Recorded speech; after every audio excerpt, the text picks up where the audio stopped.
Hello, everybody. Thank you very much for coming to our annual webinar, looking at marijuana policy and what happened this year and what we think might happen going forward. So this has become a tradition, and we've got our normal rock star panelists here, which is a genuine pleasure to check in with them every year. Plus, we've got some continuity of opinion. And as Tom pointed out, if you're watching this in the future, you have to give us a break because you're in the future. So be kind on how you judge our predictions. That being said, I'm going to tear right into this. So hello, thank you for coming. We are recording this, just to be aware. And you will be emailed these slides tomorrow morning. Now, all of these slides, not all of them, most of these have tons of links, all sorts of places to get other information. So a wealth of information. So this will all be coming at you and in your inboxes, and you'll have access to all the stuff that we're sharing. And then as soon as I put the recording up, I'll slap that link up here so that when you get these slides, you'll even have a link to this recorded webinar. And then it'll be a circle of infinite mirrors. Great. So that is the housekeeping. These are our panelists. And I'm going to go ahead and let them introduce themselves real quick and their organizations. And we might as well go in order on the screen. So Tom, who would you say that you are? Hi, everybody. I'm Tom Angell. I'm the editor and publisher of Marijuana Moment. I've been working on cannabis and drug policy for a little over 2 decades now. Most of that time working for advocacy organizations in the reform space as an activist. But for the past several years, I've been a journalist trying to track all the legislative developments at every level of government and keep people informed about what's going on. And there's a lot going on. So you should subscribe to our daily newsletter at Marijuana Moment so you can learn about that stuff. I do love the newsletter. It's, yeah, nuggets of amazing information. Karen, please. So good to be here with you. I'm Karen O'Keefe. I direct the state legislative department at the Marijuana Policy Project, where I've been all the way since 2003. MPP is a nationwide nonprofit that works for equitable, humane marijuana laws. We played a leading role in 12 of the 21 legalization states and lots of medical and decrim states. Check us out at mpp.org, support our work, get involved, and plug in. As you can tell, Karen is a legend. Done so much important work. Thank you for joining us. Justin, please. Thank you. Thank you so very much. I feel like I'm the new kid on the block. I've only been working on federal marijuana reform efforts for the last 6 years. But hi there, everybody. My name is Justin Strekal. I am currently the founding organizer of BillTrack50, which is the political arm of a C4 nonprofit called Better Organizing to Win Legalization. I did 5 years as the federal lobbyist for NORML, the National Organization for the Reform of Marijuana Laws, and I'm still in the game, fighting for reform, and now launched the first aggressive PAC to take on prohibitionists who are running for Congress. So really excited to be here and talk about the state of things. Thanks again, Karen. Absolutely. We consider Justin our Congress whisperer, which is always important to have. So thank you guys, and thank you so much for coming. I'm Karen. I founded BillTrack50, which is a 50-state legislative tracker.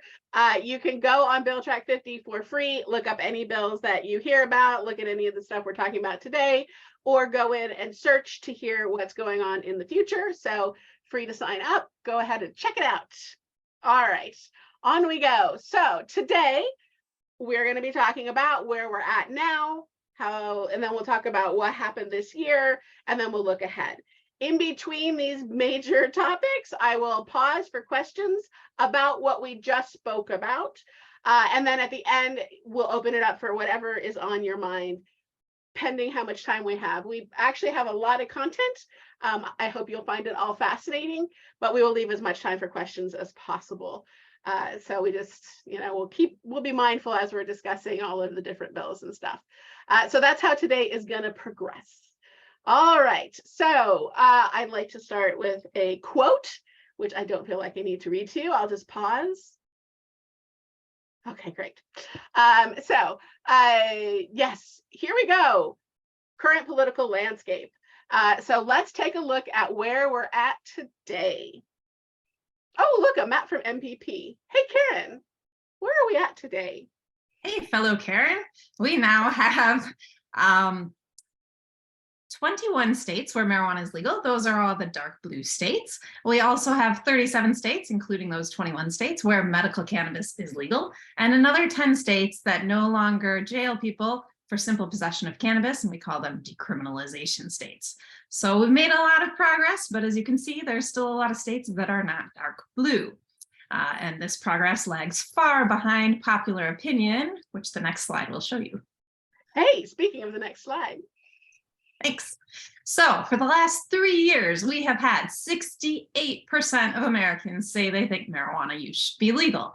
As you saw, that has not been fully reflected in the number of states that have legalization, although we've made rapid progress. When I started at MPP, the popular support was only 34%. So we've seen a tremendously rapid evolution in public opinion, with support doubling in just 20 years. All right, so what's in it for the states? So in addition to being very popular, legal and being the right thing to do, legalization has brought in a lot of money to state coffers. Since the first legalization sales of legal cannabis to adults has begun, we have seen states generate more than $11 billion with B dollars in state tax revenue. We have a link with the state by state, year by year revenue. And of course, as more states grow and the markets mature, each individual year, we see a lot more revenue coming in. So last year alone, there was $3.7 billion in state tax revenue from cannabis. And in some states that actually exceeded alcohol taxes, even though there are a lot fewer cannabis consumers than alcohol consumers. And, in some states, that's because cannabis is overtaxed. My goodness, I did not know that the revenue outstripped even some alcohol in some places. So yes, as Karen mentioned, at the link at the bottom, you can go and check out your own state. So be sure to check that out when you get these slides. All right, so that is kind of like the current political landscape. So now let's talk about what happened this year. And it's hard to not start with Biden. So Justin, do you want to talk about Biden's evolution on the topic of drugs? No, absolutely. And I think this is the most important thing that we're going to talk about today. I mean, there's a lot of things that are important, but the evolution of President Biden from where he was as a U.S. Senator in the 80s and the 90s, as the previous architect of the 1994 crime bill, which really escalated Nixon's war on drugs and Ronald Reagan's escalation after that. It really put him as a drug warrior. And now, as a result of his willingness, I believe, to listen to the public, he has evolved his position. He hasn't fully evolved his position to where the public is. As Karen just referenced, there's 68% of the American public supports legalization, including a majority of Republicans. But he did take action. So what we saw recently was he issued a mass pardon. Individuals should be receiving certificates in the coming months. We don't have a timeline for that yet. Of over 6,500 people who got simple marijuana possession charges under federal law. And the reason I'm so particular about simple federal marijuana possession charges is because that is an incredibly small percent of the number of marijuana offenses that have been charged, because most of them are done under state and local law, and the president has nothing to do about that. So that is all governors and state legislatures and mayors and local police. So all of you listening, if you really want the meat and potatoes, you got to go to state and local policymakers. But what President Biden did when he issued this pardon is he called on other governors to follow suit. And we saw a number of governors since then state that they would. We've seen a few do so. We saw in Oregon, we just saw in Rhode Island, and a number of other states where governors have said that they're looking into it. And unfortunately, we actually saw some Republican governors push back when they were asked in response to how President Biden took this action, saying that they wouldn't take action, they would maintain those criminal records. So there's really stark partisan divide on how governors have responded to the president's pardon order. So it's really, really, it's exciting to see him take action, but it is a very narrow action. I would also flag for my friends who care about our fellow humans who are immigrants here, this pardon does not apply to immigrants. And that is actually where we see the overwhelming majority of federal charges being levied. And marijuana violations are actually one of the leading causes of deportation in this country. So I would encourage all of you who care to keep that in mind and bring that up when you have conversations with other advocates and policymakers, that we shouldn't be leaving the immigrant community behind. So Justin, sorry, before we move on, a really good question just came in. Did the mass pardon include people charged with harsher crimes that pleaded down to possession, or did anyone who have a legally owned gun get screwed? Mitchell, I'm very, very glad that you asked that question. We got a lot to cover today, so I'm trying to be as precise and timely as possible. No, it did not. That's why I said simple marijuana possession charges only. And there, one great example of someone who wasn't covered or whose issue wouldn't be covered under this pardon is a leading advocate named Weldon Angelos. What he got charged with, he had a gun in his car. It was not brandished. It was a legally owned firearm.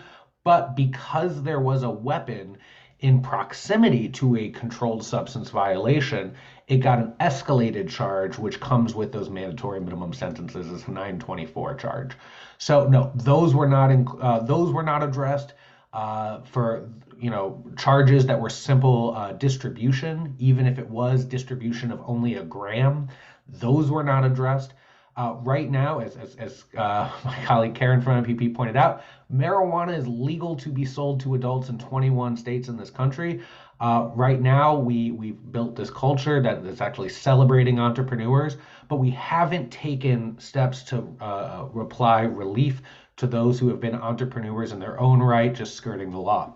So it's absolutely something that we need to keep up. It's something that we actually see governors and others who are taking actions only addressing the possession. We really need to expand the Overton window of the possible here and address and expunge those previous convictions for distribution as well. So thank you so very much, Mitchell, for asking the question.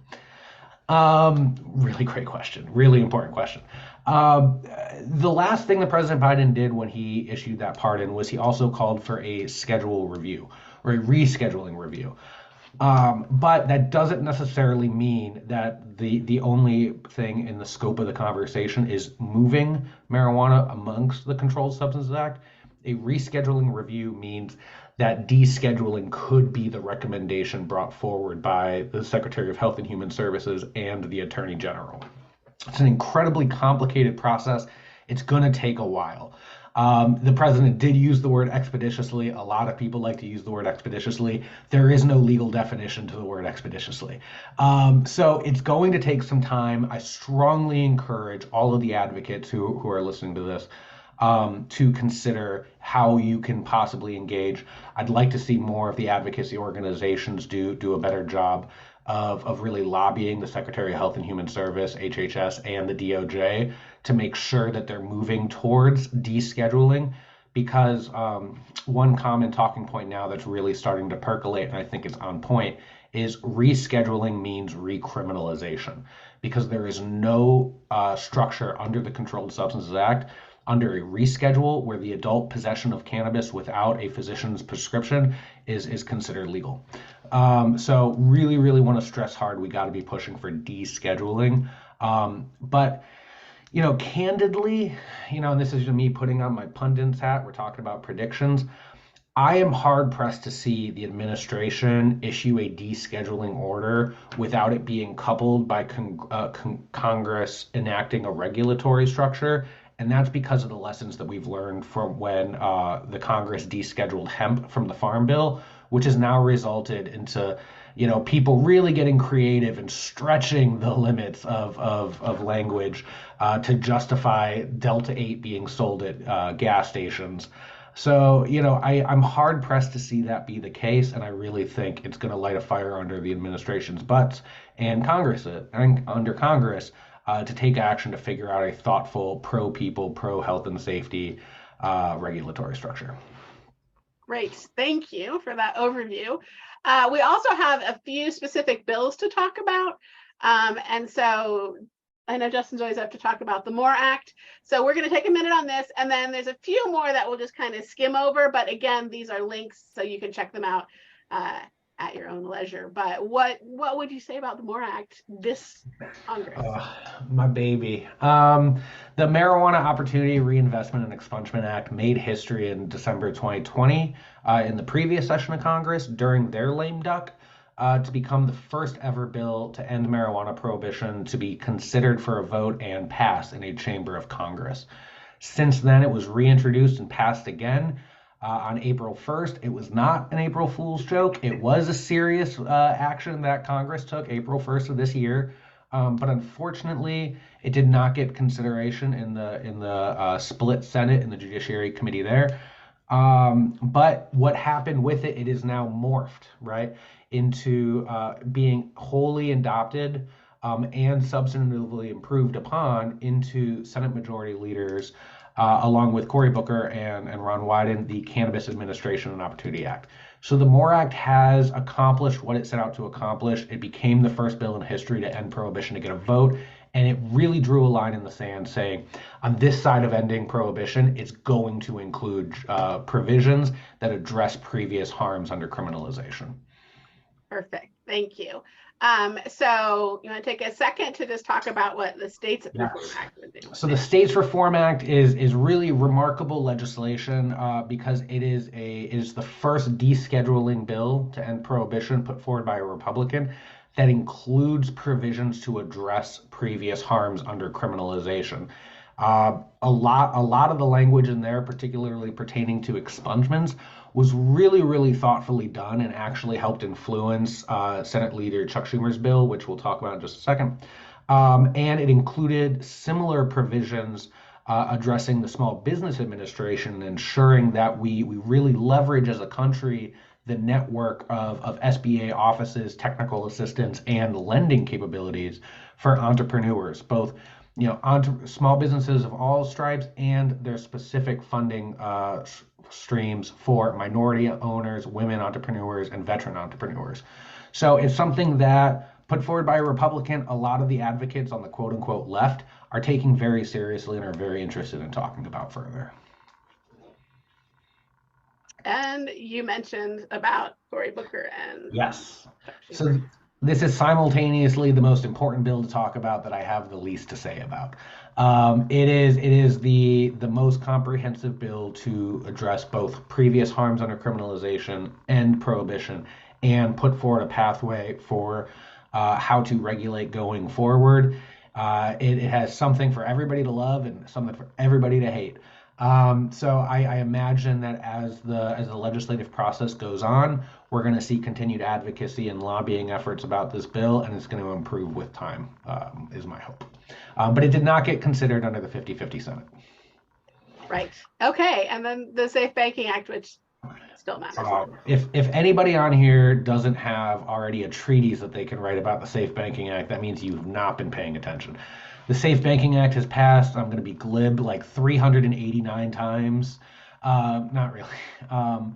But the number of times we've upgraded the talking point from like the third time's the charm to the fourth time's the charm to the fifth time to the sixth time to the seventh time.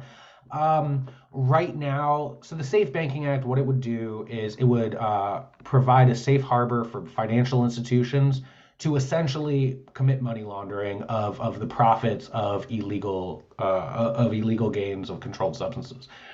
Because right now, as many of you know, if you've gone to a dispensary, a lot of them are operating on all cash or got really creative with these cashless ATMs. So what this would do is it would provide protections for the banks to accept the money. There is an ongoing play right now to try to attempt to get it done as part of the lame duck session. I know a lot of advocates, myself included, were holding out hope that it might get included in the NDAA, which was released last night. It did not. But we do have the votes to get a package done on the Safe Banking Act that to get over the legislative filibuster, which means we need at least 20% of the Republican caucus. There are the votes there on a package which includes safe banking. The question is whether or not we're going to be able to have time in the lame duck to get it considered.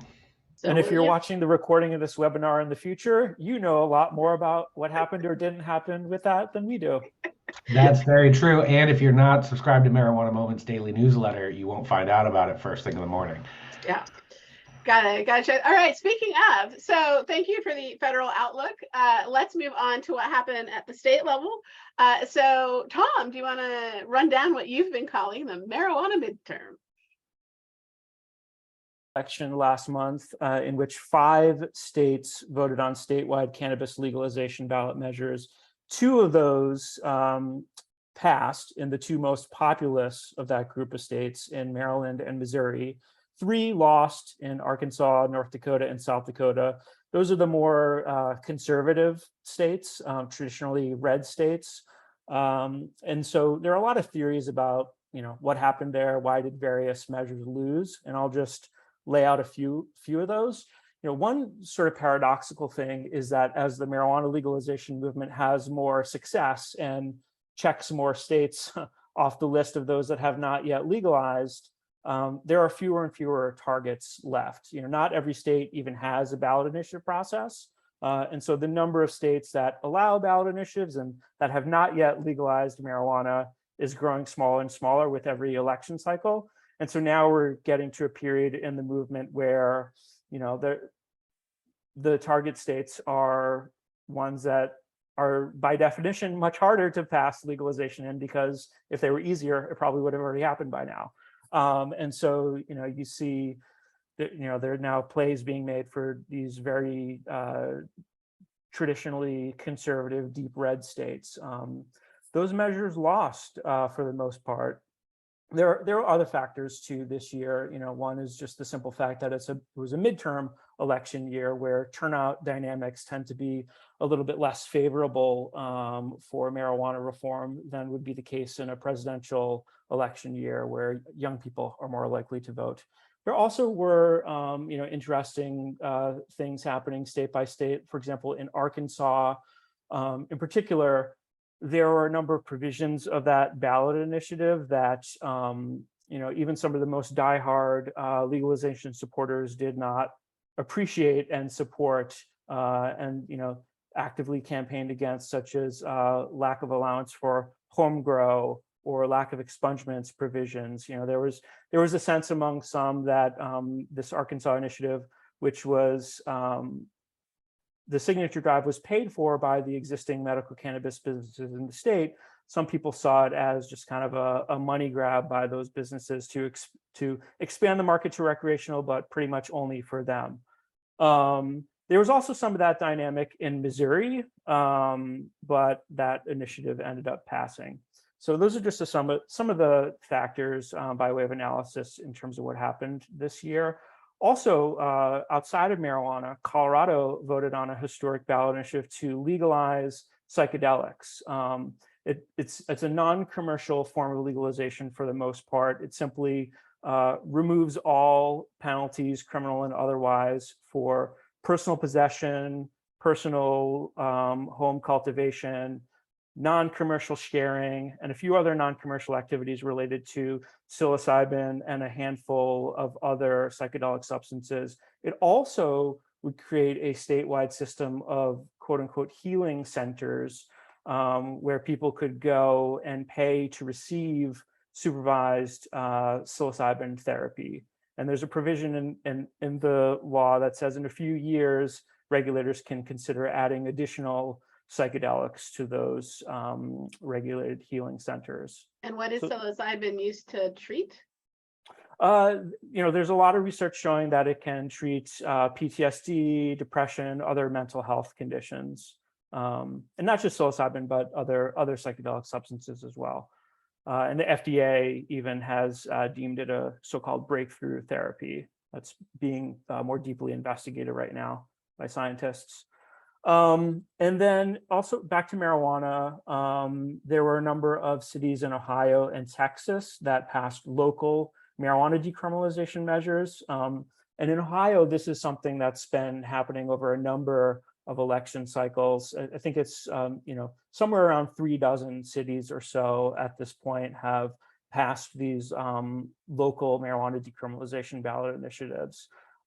In Texas, sort of just started doing that this year. They're already targeting more cities for next year. And in addition to kind of changing the law in these localities to reduce the chances that people will be arrested by local police for marijuana possession, the oftentimes overwhelming passage of these initiatives sends a message to state lawmakers that this is something that is popularly supported by voters and adds momentum to the push to actually change overarching state laws. And then in Wisconsin, there are a number of counties and cities that passed non-binding marijuana questions on their ballot that simply said, do you support legalization? And so unlike the Ohio and Texas ones, those in Wisconsin don't actually change local law. It's basically like a poll, but officially conducted by the government. And so similarly, that can the idea is that that can trickle up to statewide change. And in a number of the states where there were marijuana initiatives on the ballot this year, there were legal challenges filed by opponents to try to prevent them from qualifying for the ballot or to remove them once qualified. But that's fairly complicated, and I don't know that we have time to really get into the legal intricacies of what happened in all of those states. Right, but we did mention last year that the courts, that people were starting to go to the courts since they were losing in the legislatures, and apparently in Missouri, well, they all got resolved, right? And so they had their votes in Missouri and Arkansas, and I think we'll talk about Oklahoma here in a second. We will. Before we move off this slide, I had a good question relevant right here. Do you feel that the psychedelic plant legalization process to go faster than the rate of cannabis legalization? So now that, Karen's seen all that success in the easy states, do you think that will help with other legalization efforts? Yes and no. To some extent, the psychedelics policy reform movement can learn lessons that the marijuana policy reform movement didn't know about when they were going into it. So, I think that can help. On the other hand, psychedelics are not marijuana. Pretty much, about half of Americans have personal experience using marijuana, or they know people who use marijuana.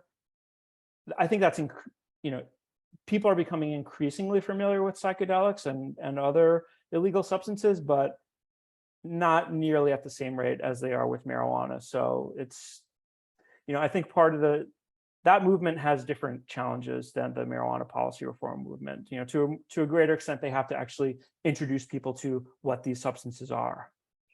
Karen, anything you want to add? It's not really my domain. Happy to leave it to Tom. Fair enough. All right. So Eric had some very specific questions about how the healing centers will work. Eric, I'm afraid I'm going to refer you to go look up that bill. And maybe Tom would be happy to email you after with a little bit more information and a place for you to start. But I'm going to move on. Karen, can I say one thing real quickly about Tom's points about the localities? Yes. I'm from Ohio, and I know a few of the activists who have been doing those local decrim ordinances. It's really remarkable what a handful of individuals have been able to accomplish. And talking through their process, they identify a city, they go in, they spend a couple weekends doing petition gathering, and then they get on the ballot, and then the next month they go to a different city. And they've completely changed the narrative here in Ohio, and it's just a handful of people. So I just really wanted to uplift how the tenacity of just a few can really change the game. Power to the people, Justin. All right, so moving on to state legislation, interesting things that happened this year. So Karen, what were some of the highlights you thought of the year? Yeah, so in Maryland, that voter initiative that passed was referred by lawmakers, and MPP and our allies pushed to at least have there be more than just saying, should we legalize possession in a year? So the legislature also passed contingent legislation to partially implement. It doesn't include sales, but it does include some automatic expungement and release for folks with past possession convictions. It does include home grow, which wasn't initially included, and some provisions related to setting up equity in the industry to have a disparity study to build the case for that, and also to ensure that once there is legalization of sales, you have some of the tax revenue reinvested into communities. So that also passed. In Rhode Island, the legislature legalized cannabis. My colleagues Matt and Jared worked closely with allies on the ground there. It included expungement as well, and had innovative provision to have worker-owned co-ops get a quarter of the licenses, plus social equity applicants getting a quarter. A bunch of other states had bills. The ones that got the furthest but did not pass for medical were Kansas, Kentucky, North and South Carolina. In all of those states, one of the two legislative chambers passed the measure, usually overwhelmingly, and the other one didn't take it up or killed it on procedural grounds. In the adult use states, New Hampshire, Minnesota, and Hawaii, and I might have said last year, it's last session. So in some states, it was a 2-year session and the passage was in 2021. So in New Hampshire, Minnesota, and Hawaii, also at least one chamber passed legalization in this case, and the other chamber either didn't pass it or killed it. In Delaware, both chambers passed legalization of simple possession. It went to the governor, he vetoed it, and the override fell short in the House. So we had a lot of progress that didn't quite make it past the finish line. There are also some states where we had serious attempts to get on the ballot, but it didn't make it. In Nebraska, funding dried up for medical measures, and advocates put in heroic lengths to try to qualify. They got enough raw signatures, but not enough were valid, which was heartbreaking. And in Ohio, there weren't enough signatures to get on the ballot for the midterms, but they can still use those signatures for 2023.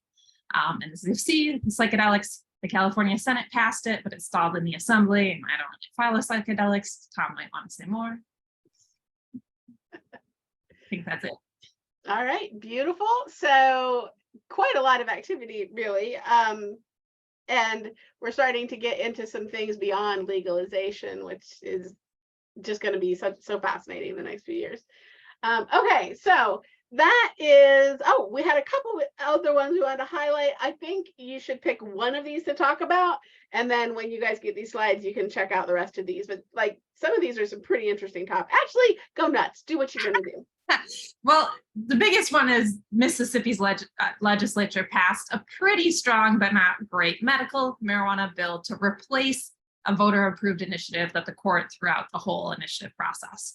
And the second biggest, I would say, is that DC, Congress has prevented DC from allowing adults to buy marijuana from stores, and the DC Council kind of worked around that by letting any adult 21 or older, whether they're a resident of the district or not, to self-certify that they're using it for medical purposes. There's no list of conditions. So basically any adult 21 or older can now purchase cannabis if they self-certify in DC. It's temporary, but they're in the process of making it permanent. And then California is protecting employees starting in 2024 who use cannabis off hours with a couple exceptions. And Minnesota approved hemp-derived edibles, consumables that have some THC in them. There's not really rules or regulations, so that'll have to come later. Possibly harkening back to a comment Justin made earlier. All right, so beautiful, lots of stuff, very interesting. Can't wait for the future. Okay, so one of the things that I found most interesting when we were talking was the interstate commerce. So we're going to talk about this in another topic. So I forget who wants to take this slide. Tom, I think. Right, Tom? Yeah. What do you know about? I think this is one of the California most interesting, kind of emerging dynamics in marijuana. This move by states to set themselves up to engage in interstate cannabis commerce. California Governor Gavin Newsom just fairly recently signed a bill into law that allows this. The New Jersey Senate president introduced one. It has not been acted on yet, and Oregon's governor signed one into law in 2021. One interesting piece about these bills is that they generally have like a trigger mechanism included in them as to when interstate commerce can actually occur, and they generally say, once one of the following things is true, go for it. And it's if federal law changes, if the federal Department of Justice issues a memo indicating that there won't be prosecution of such activity, or as is the case in the California bill that was signed into law, it says if the state attorney general issues an opinion saying in his or her opinion, the risk of federal prosecution is minimal. So I think that's interesting, just, kind of waiting to see, is the California Attorney General going to, at some point before federal law changes or before there's a new federal type Cole memo, will he just say, yeah, I think this is fine, go for it? All right. And why does it matter that we'll be able to move marijuana around? Well, I think one thing is that it'll lead to lower prices for consumers if they're able to purchase from a greater number of producers. And it also could potentially have environmental benefits to allow people to grow marijuana in states where the climate is such that you can grow it outdoors rather than having to grow it in a warehouse, in the winter in a Northeast state or something. Fair enough. Justin, what would be your federal viewpoint on this topic? This is something that the Congress has really not grappled with, and we see it just completely not being addressed in reform bills that have been put forward so far. And it's something where those in the reform community are incredibly divided. And the battle lines have a really interesting cast of characters on each side. And it's shifting very quickly. I think Tom did a really great job of laying out, some of the dynamics when it comes to why interstate commerce will matter, both to consumers and to businesses and to the environment. And just further on that, we see both multi-state operators and some equity operators saying, they want to delay interstate commerce, for very different reasons. Some of it is because in these states, they've only allowed, a handful of companies to be able to compete and get licensed. Whereas in others, they want to protect the small businesses that they fought so hard to incubate.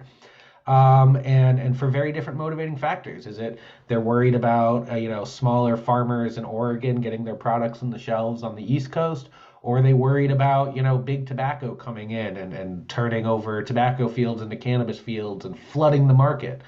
So it's an incredibly complicated issue, and it's something that Congress really, really, really needs to do more of its homework and more of its research. And I just I don't even have a perfect solution, and I got a perfect solution for just about everything when it comes to marijuana policy reform. Very good. Well, speaking of complicated, the dormant commerce clause, I've been hearing in the news and in podcasts, but it's pretty confusing. Karen, can you give us a little context and help us understand a little bit about what is going on here? Sure. So as backdrop, under the Constitution, the U.S. federal government is in charge of regulating interstate commerce between states. And what's called the Dormant Commerce Clause is the implication that states can't interfere with interstate commerce themselves. They can't substantially burden it unless courts have found there's a narrowly tailored reason or solution to advance a legitimate local purpose. So under that, we've seen some litigation about various provisions of state marijuana laws. Most recently, a federal court of appeals threw out Maine's residency requirement for anybody having any ownership interest in a 2-to-1 decision, meaning one of the justices disagreed. And basically the state didn't even try to have any legitimate reason for it. And the one judge said, it's federally illegal, so this doesn't apply. And the other two had a long discussion of why they thought that it did apply. So basically, if it wasn't for it being federally illegal, it would almost certainly be the case that states couldn't have these interstate markets. They'd have to allow sales from other states in addition to residents. So at the point the federal government were to legalize interstate commerce, it would either need to have a provision allowing the states to block interstate commerce if it wanted to keep interstate commerce forbidden, or most likely the Dormant Commerce Clause would come into effect and mean that you could just under the Constitution have sales from other states. And some, like this professor that's quoted, argue that even now, arguably, they have to allow interstate commerce. Reading the decision, I think it's not terribly likely, but you never know. It's possible some judge could rule that way. But either way, anything with a residency restriction is vulnerable, including social equity programs that hinge on residency, although it's possible it could be upheld because of federal prohibition, creating an exception if the courts rule that way, or if it's narrowly tailored to advance a legitimate local purpose.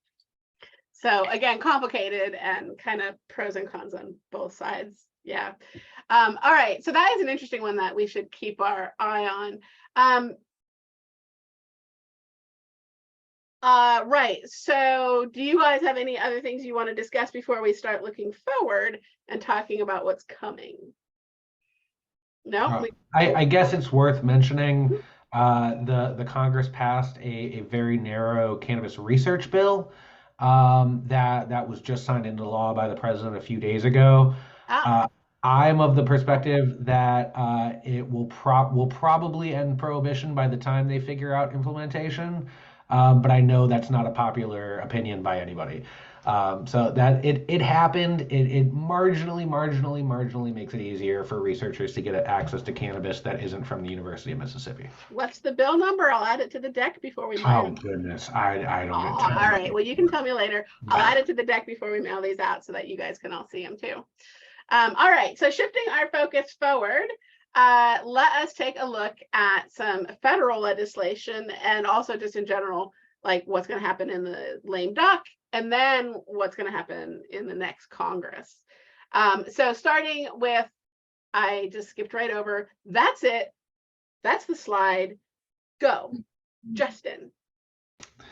So as I briefly talked about when talking about the Safe Banking Act, right now efforts are really underway. I've been keeping an eye on my inbox for my emails and my texts. Got a few text messages during this webinar. Share the primary source lobbying emails with us, you coward.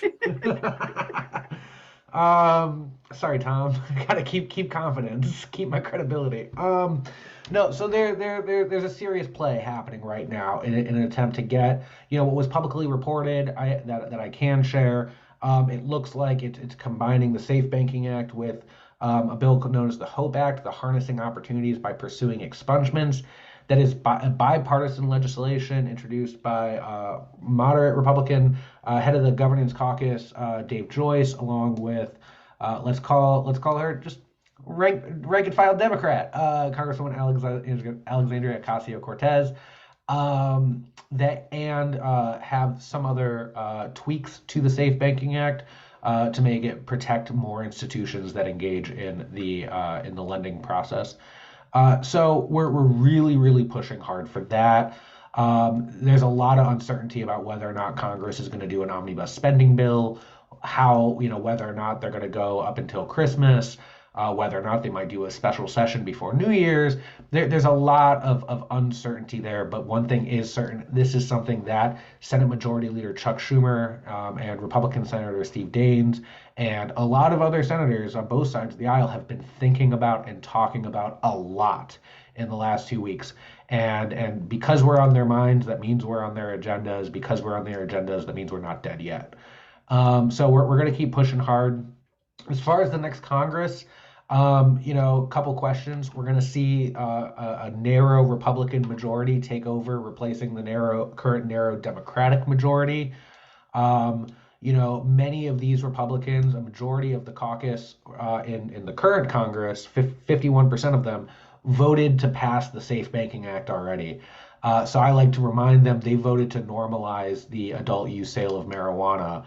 And now to a majority of Americans, because more than 50% live in legal states. Thanks again, Karen. It's going to be really intriguing. I know a lot of advocates are kind of pessimistic about what potential is to be had under a Republican House, but I'm not giving up hope before they even sit down. We just saw Republican Nancy Mace co-chair a hearing in House Oversight on marijuana reform, where I think she did an excellent job making the case. As I mentioned before, Dave Joyce, who's the head of the Republican Governance Caucus, which is a very influential caucus, is a co-chair of the Cannabis Caucus and has also been, just really engaged on this issue. So I think it's entirely possible that we could see a culmination of efforts take root, especially if we get the Safe Banking Act plus deal done this year. But that being said, this is Congress. Nobody in America likes Congress. Nobody in America has trust in Congress, least of which members of Congress. So really your guess is as good as mine. And I just encourage people to take more action and fight even harder because we've never been closer. All right. Thank you for that inspiring. Oh, wait, Oh, one last thing. Wait. Due to yesterday's election of Senator Warnock being That elected happened. for the first full term, now what we've seen in the Senate this year, one of the reasons why the Senate has been so frustrating is because they've been operating under a joint power sharing agreement because it was a 50-50 Senate when they wrote the rules of how it was going to operate. That is not going to be the case next year. They get to throw that operating book in the dustbin, and how Senate Democrats are going to get to write their own rules. So that means committee processes, you're going to actually see majorities of Democrats on committees instead of 50-50s, and you're going to see the committee process work much more efficiently as a result. So I am cautiously optimistic that we're going to be able to see a number of marijuana hearings and markups in Senate committees, and really pushing, anybody in Illinois. Now's the time to reach out to Senator Durbin's office. He will be the committee chair of the Senate Judiciary. Very good. Thank you. Yes, good point. Okay, now on the state side, for the ballot measures, Tom, what do you see coming up? Yeah, so even before we get to the big presidential election of 2024, in which any number of states could have marijuana initiatives on the ballot, and there are already a number that have been filed for that cycle and in which they're collecting signatures, for example, Florida, we know that at least one state is definitely voting on marijuana legalization in 2023, and quite possibly another. So in Oklahoma, activists actually collected enough signatures to qualify a legalization measure for the ballot this year, November 2022. But the Secretary of State had a new process this year for verifying signatures, and that took longer than advocates hoped. And so they ended up missing the deadline to get on the ballot. And there was some litigation where the campaign asked the state Supreme Court to force the Secretary of State to put it on the ballot, but that didn't come to pass. In any case, long story short, the governor of Oklahoma has declared a special election for March, in which voters will see marijuana legalization and only marijuana legalization on the ballot in that special election. So that's going to be an interesting first time ever situation. We've never seen a marijuana only election in the United States before. And so it'll be interesting to see how that, what the turnout is like for an election like that and what that means for the eventual results. And then in Ohio, as Karen mentioned earlier, advocates did turn in some signatures this year. There were some fairly complicated deadline related issues there. In any case, long story short, those signatures are still good for them to make another go of it for 2023. Basically, the legislature has a chance to take the initiative and enact it. And if they don't, then the advocates can collect more signatures to put it on the ballot. And then if that happens, it would be in November of next year. Very good. How about legislatively, Karen? Yeah, so I'd say that the states that are most likely to legalize cannabis through the legislature for adults in the next couple of years, the next legislative session, are Hawaii, Minnesota, and New Hampshire, and Pennsylvania is worth watching. In Hawaii, as I mentioned, the Senate previously passed legalization. The governor has not been supportive, but he is no longer governor. The new governor is, so the biggest impediment is gone there. But it might still take some time to work out the details, and the speaker hasn't been gung-ho, although he hasn't been opposed either.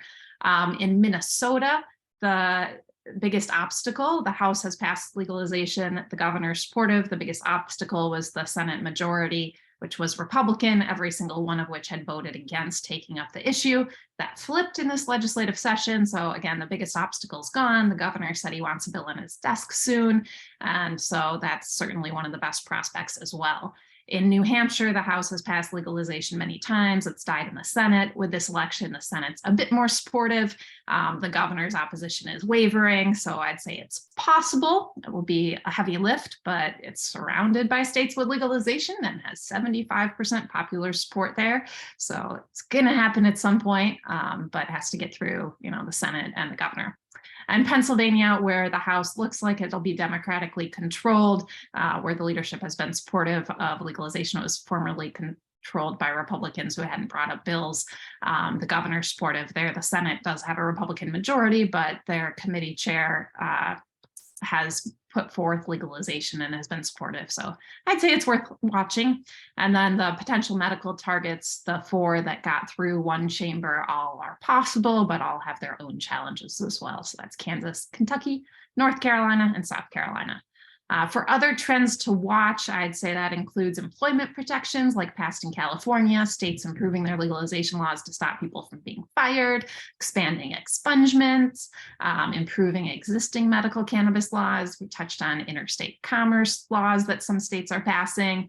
Anything else, Justin or Tom, for legislative trends you think are worth mentioning? I would just add, I would be looking for more psychedelics and broader drug decriminalization bills to be filed in state legislatures in the coming session. We've already seen in the past session a number of such bills being filed, some of which advanced to some extent. There were like some psychedelic study bills that were enacted in Texas and in Connecticut. In Maine, one of the chambers of the legislature passed a bill to decriminalize possession of all drugs, but ultimately was not enacted. In any case, now that Colorado has passed a psychedelics ballot initiative, and 2 years ago, Oregon passed the psychedelics and drug decriminalization ballot initiatives. They were separate measures, and have demonstrated that voters, at least in some states, support these reforms. I think you'll see more lawmakers putting their names on bills to enact those reforms, which, that's how marijuana happened. The first several rounds of states that legalized medical cannabis were all done on the ballot. Then lawmakers started noticing that voters supported this, so they started enacting bills through the legislature, and then the same thing happened with adult use marijuana. So I think you'll see that with broader drug policy reform as well. All right, I'm going to throw a question at you from Mitchell. Cannabis waste is perhaps the most ignored facet of the industry, often poorly regulated by regulators and completely overlooked by initiatives. As our only conservative states left to legalize, who generally encourage waste incineration, how hopeful are you that their legalization bills cover waste and recycling? I think that would have to go to Karen.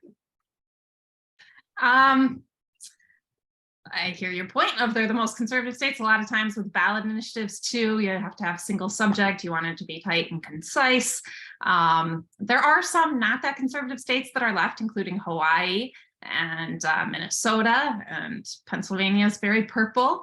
And there are some conservative states like Montana that do have a lot of environmental sentiment too. So most of them do have regulators be charged with coming up with various rules. Most states already have some kind of recycling program that it can potentially be wrapped into. So I'd be surprised if it's written into many ballot measures, but it's not impossible. Certainly with Montana already legalized, and a big part of that push was related to conservation, and a lot of funding went there. So it's not always the case that there's nothing on environmentalism in those states. Anybody else want to chime in? Yeah, Justin, do you have any thoughts? Not expert thoughts. Fair enough. All right, so we are going to move on to the question portion. We have a few minutes, and we've had a few questions come in. So let us start with, where am I? Oh, there are some bills in Ohio proposing to expand medical. Any thoughts on those?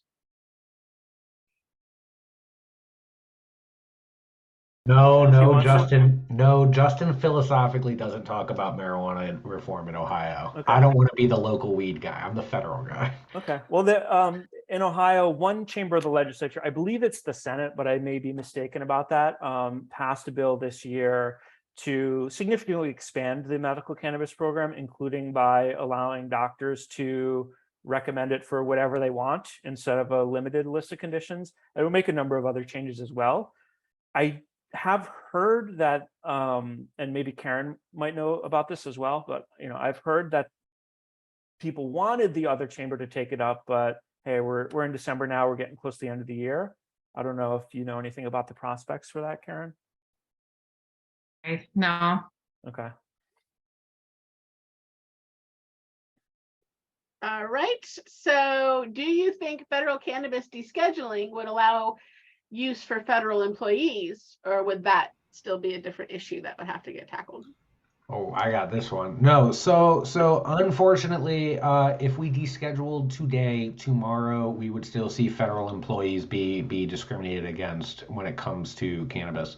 And that is because of Executive Order 1256-4, which was signed in 1986 by President Ronald Reagan, that requires mandatory pre-screening and random drug screening for federal employees. This reefer madness era relic absolutely should be rescinded by President Biden. He has the ability to do it with literally a stroke of the pen. I have sent him and his team language on how, so they don't even need to write it. They could just put their name on it and be done. And they have yet to be well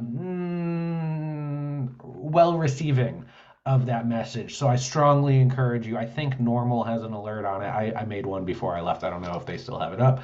But I really, really encourage you. This is a really big issue. And we've seen groups like the FBI and other federal agencies actually cite this issue as a problem for attracting talent. If you want to smoke a joint on a Saturday, or you want to take a tincture to deal with chronic pain, that doesn't make you not a great worker. And the federal government is leaving good workers on, out in the cold and unemployed as a result of this. So I'm glad you brought it up. Thank you for the question. All right. Any other questions that anyone would like to bring up for our panel to consider?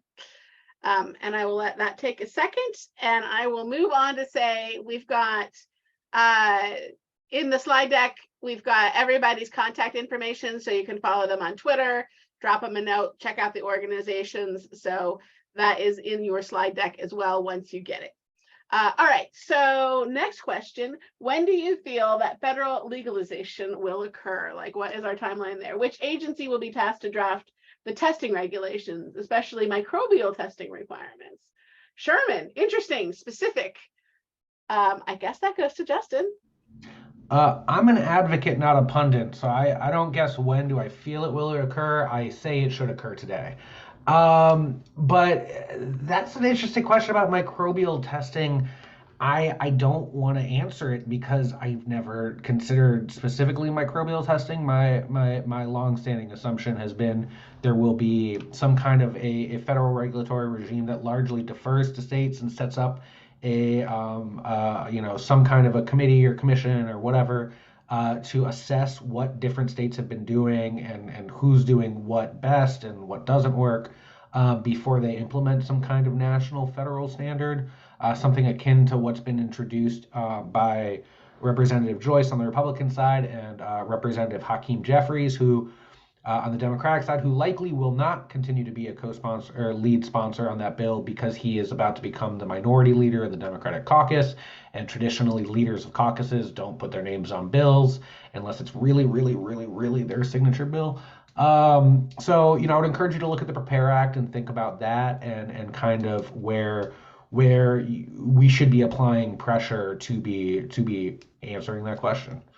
And what agency do you think it's going to fall under as a regulatory matter? I do not want to make a prediction because I don't feel strong enough to ever be wrong on this issue. Okay, so Tom, the future is looking at us. Yeah, we're going to go ahead and stay safe. Okay, any last wrap-up comments? And again, once again, the last slide in this deck is everybody's info if you want to reach out to us and subscribe to Tom's newsletter, check out, what Karen's up to, join a PAC, check out some bills, all of that. But wrap up comments. I'd say on federal legalization, I also would not predict a date, as I think I said, maybe within 5 years, about 5 years ago, and it hasn't happened. But the more states pass, the more pressure there is on the federal delegation from that state, of course. We've seen some senators that had been opposed, evolving. Hickenlooper, when he was governor, was opposed. Now he's fully supportive. Gardner in Colorado came around with legalization. So the more states we keep ticking off, the easier it's going to be to get the federal government to move. So we're focused a lot on that in addition to federal work. And so urge everybody to get plugged in, support our work, keep contacting your state legislators and organizing locally to keep the pressure on. Beautifully said. Tom, any last thoughts? Yeah, I would just say, as you just saw on this webinar, there's going to be a lot of cannabis and broader drug policy reform action in 2023 and 2024 in a lot of states, and quite potentially on the federal level. Also, we didn't even really talk about the international picture. The Colombian Senate just voted to approve a marijuana legalization bill this week. In Germany, the government is moving to enact a legalization plan. So there's a lot going on. And to that end, shameless plug, please subscribe to Marijuana Moments newsletter so you can stay up to date on it. Perfect. Thank you, Tom. And Justin, close us out. Get on all of the email lists from, obviously mine, as well as MVP's and Tom's. One thing I didn't say is veterans policy. Earlier, we've been working so hard for years trying to get veterans equal access in order to allow VA doctors to fill out state legal prescriptions. I'm about to jump on a call with the VA in just a minute with my grandfather. And if he wanted to get a medical card here in Ohio, he would have to pay $250. When the VA doctor should be able to fill that out for him. And they've talked to him about it, but they can't do it. This is something that really is a no-brainer. It's passed as a standalone amendment in the House previously under a Republican House. Under a Republican House, it is passed. So absolutely, we should get it done. I hope you all keep it on your radar and in your conversations as well. But no, thank you, Karen. Always a pleasure. Use BillTrack50. If you subscribe to Tom as a Patreon, then you get his analysis utilizing BillTrack50. So I encourage you to do that. And no, just thank you again. All right, and that puts us at time. Thank you, everybody, for coming. Hopefully you found this interesting and you learned a lot. And again, enjoy the deck when it comes your way. And take care, everybody. Bye.